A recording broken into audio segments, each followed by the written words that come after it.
1509 3700 रुपया जी 5 रुपए जी 3705 रुपये जी 10 रुपये जी 15 रुपए जी 20 रुपए जी भाई साहब 3800 रुपया माल दे देखो 3800 रुपया जी पौने 3900 रुपया जी पक्का ही कर 3905 रुपया जी 3950 रुपए जी 3999 3999 रुपये जी 4000 रुपया जी 4001 4005 10 जी 4012 रुपये 1 2 3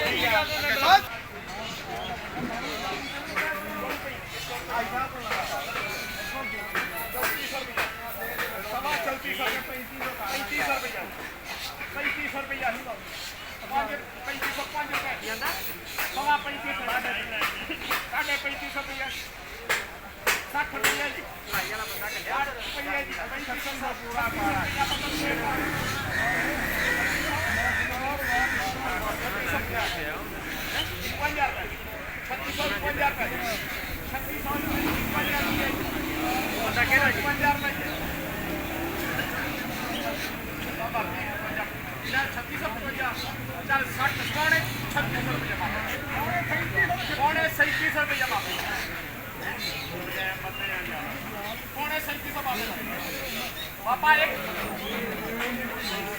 रुपया ना बाबा मालूम पता मुझे 300 रुपया एक 2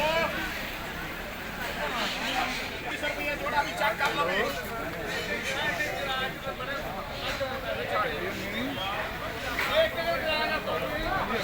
3600 रुपया जोड़ेदार रखी गया चाचा 3600 खड़ा हो गया मैं शाम को जाना 6-7 जोड़ेगा नहीं चाचा 3600 जोड़ेगा आज सुबह लिया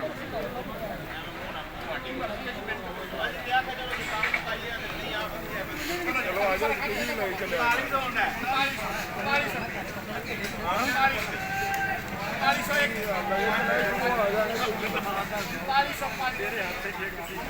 तैयारी कर रहे हैं मैं आ जाना